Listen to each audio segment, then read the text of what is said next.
This channel does not promote or promotion any illegal activities. All content provided by this channel is meant only for educational purpose only.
Kolkata আর.জি. কর medical কলেজের নরকীয় কাণ্ডের প্রতিবাদ ও গতকাল বিজেপির স্বাস্থ্য ভবন অভিযানে বিরোধীদের কণ্ঠরোধ সহ বিরোধী দলনেতাকে গতকাল পুলিশের দ্বারা হেনস্থার প্রতিবাদ জানিয়ে আজ সারা রাজ্য জুড়ে থানা ঘেরাও কর্মসূচির ডাক দিয়েছেন বিজেপির রাজ্য সভাপতি সুকান্ত মজুমদার।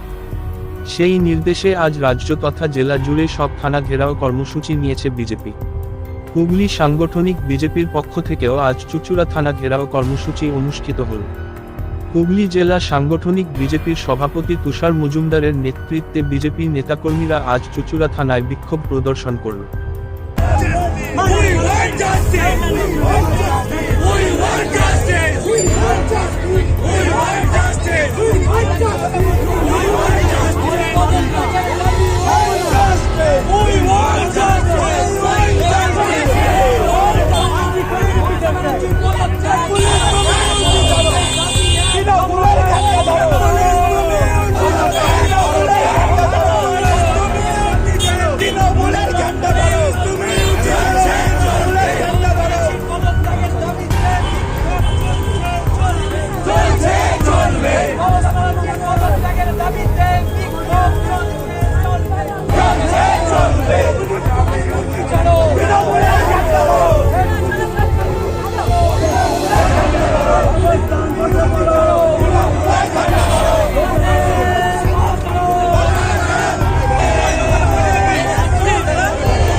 গতকাল স্বাস্থ্য ভবন অভিযানে যে আমরা ভারতীয় জনতা পার্টির পক্ষ থেকে আরজি করের যে নৃশংস ঘটনা, সেই ঘটনার প্রতিবাদে আমরা আন্দোলন করেছি। স্বাস্থ্য ভবন ঘেরাও অভিযানে যেভাবে তৃণমূলের দলদাস বা পুলিশ মন্ত্রীর আঙুল হেলানিতে পুলিশের যে অত্যাচার, আমাদের রাজ্য সভাপতির উপর অত্যাচার এবং বিরোধী দলনেতাকে অ্যারেস্ট, এমনকি আমরা নিজেরাও অ্যারেস্ট হয়েছিলাম, কিন্তু এই পুলিশ আর এই মুখ্যমন্ত্রীর আঙুল হেলানিতে তাদেরকে অ্যারেস্ট করা হচ্ছে। যারা অত্যাচারিত তাদের পক্ষ হয়ে যারা লড়াই করছে তাদেরকে অ্যারেস্ট করা হচ্ছে, আর যারা দুষ্কৃতী তাদেরকে ছেড়ে ঘোরানো হচ্ছে। তাদের না অ্যারেস্ট হচ্ছে, তাদের পক্ষে কোনো কিছু নেই। আজকে তাদেরকে না অ্যারেস্ট করে আজকে যারা প্রতিবাদ করছে, প্রতিবাদের মানুষগুলোকে তাদের গলা টিপে বা কণ্ঠস্বর তাদেরকে আটকে ধরা হচ্ছে। এর প্রতিবাদে কালকে সুকান্ত মজুমদার এবং শুভেন্দু অধিকারীর বিরুদ্ধে যেসব ব্যবহার করেছে তার প্রতিবাদে আজকে সারা পশ্চিমবঙ্গ ব্যাপী আমাদের রাজ্য সভাপতি বলেছেন সব জায়গায় আজকে আমরা থানা ঘেরাও কর্মসূচি নিয়েছি। কি দাবি রাখছেন, মূলত কি দাবি রাখছেন? দাবি এটাই যে বিরোধীদের কণ্ঠস্বর কখনো গলা টিপে দেওয়া যাবে না এবং মুখ্যমন্ত্রীর অবিলম্বে পদত্যাগ করতে হবে। এই মুখ্যমন্ত্রী চলবে না, একটার পর একটা নারী ধর্ষণ হচ্ছে। এই বাংলার নারী সুরক্ষা নেই। বাংলার নারীদের যে অবস্থা, আজকে সেই জায়গায় দাঁড়িয়ে বিরোধীকে যাতে না চিৎকার করে, বিরোধীরা যাতে আন্দোলন না করে, তার জন্য তারা কি করছে, এটাকে বন্ধ করার জন্য আজকে চেষ্টা করছে। এমনকি স্কুলের ছাত্রছাত্রীদের পর্যন্ত বেরোতে না দেওয়ার জন্য তারা বিভিন্ন জায়গায়, এমনকি তারা যে হেড স্যার আছে সেই হেড স্যারদের কি করছে, তাদের বারণ করে যাচ্ছে কোনো জায়গায়। কোনো আজকে কলকাতায় যে 27 তারিখে যে ছাত্রদের অভিযান আছে সেটাকে বন্ধ করার কর্মসূচি চলছে তৃণমূলের। কেন, কিসের জন্য? তাদের আড়াল করার জন্য, দোষীদের আড়াল করার জন্য। আজকে তিনি মুখ্যমন্ত্রী হয়ে তিনি বলছে বিচার চাই, বিচার চাই। কার বিচার চাইছেন ইনি? কার বিচার? তিনি স্বরাষ্ট্রমন্ত্রী, তিনি স্বাস্থ্যমন্ত্রী, তিনি পুলিশ মন্ত্রী, তিনি সব। তারপরে বিচার চাইছে। মানুষকে কি অন্ধ করে ফেলছে? আইওয়াসের রাজনীতি চলছে। এই নাটকবাজি বাংলায় আর চলবে না। আপনি যে নাটক করছেন, নাটক মানুষ বুঝে নিয়েছে। পয়সা দিয়ে আর মানুষের ইজ্জত কেনা যাবে না। আজকে 10 লাখ টাকা দিচ্ছে, মায়েদের ইজ্জতের দাম 10 লাখ টাকা। এইসব নাটকবাজি, কোন টাকা ইজ্জত বিক্রি হবে না মায়েদের। ভারতীয় জনতা পার্টি সোচ্চার আছে রাস্তায়। আজকে থাকবে শুধু ভারতীয় জনতা পার্টি নয়, সাধারণ মানুষ থেকে আরম্ভ করে ছাত্র যুব সবাই আজকে রাস্তায় আছে। কারণ এই মুখ্যমন্ত্রীর পদত্যাগ অবিলম্বে চাই, পদত্যাগ করতে হবে। তাই আমরা এই রাস্তায় থাকবো যতক্ষণ না উনি পদত্যাগ করবে। তবে এই বিষয় নিয়ে সিবিআই কিন্তু তদন্ত করছে। আপনারাই চেয়েছিলেন, বিরোধী দলনেতা সভাপতি, সিবিআই চেয়েছিল, সিবিআই তদন্ত করছে। এখনো পর্যন্ত কোন রকম ভাবে সেই একজন গ্রেপ্তারের পর কোনো কিছু এগোয়নি। কি বিশ্বাস? সিবিআই তদন্ত করছে বলে কি সিবিআই এর গায়ে দায় চাপিয়ে কি মুখ্যমন্ত্রী বসে থাকবে গায়ে চেয়ারের উপর পা দিয়ে? তার কি কোনো কাজ নেই? আজকে রাজ্যে মুখ্যমন্ত্রী হয়েছে, তার কোনো কাজ নেই? পুলিশ মন্ত্রী হয়ে ভূমিকা সবাই কার দরকার আছে। সিবিআই কে গায়ে দায় চাপিয়ে আর অমনি সিবিআই এর উপর দোষ দিয়ে পালিয়ে যাওয়ার ধান্দা, এই পালানো চলবে না, চালাকি চলবে না। অতএব সবাইকার দায় আছে। আপনার পুলিশ আছে, আপনার পুলিশকেও কাজে লাগান। কাজ আপনি করে দোষী, আপনি দোষ আপনার কর্মচারী করেছে। অতএব সেই জায়গায় দাঁড়িয়ে আপনি দায় এড়িয়ে যেতে পারেন না। যেভাবে স্বাস্থ্য দপ্তর স্বাস্থ্য ভবন ঘেরাও হয়েছিল, পরবর্তীতে কি আপনারা সিডিও ভবন ঘেরাও করবেন?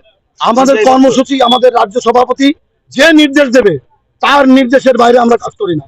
তার নির্দেশে পার্টি একটা গাইডলাইন অনুযায়ী চলে, আর সেইভাবেই পার্টি চলবে। রাজ্য সভাপতি যেটা বলবে সেইভাবেই পার্টি চলবে। দাদা, আজকে এই মিছিলে দেখা গেল যে একটা স্লোগান উঠলো, যেটা বাংলাদেশের স্লোগান, সম্প্রতি খুব ভাইরাল হয়েছে।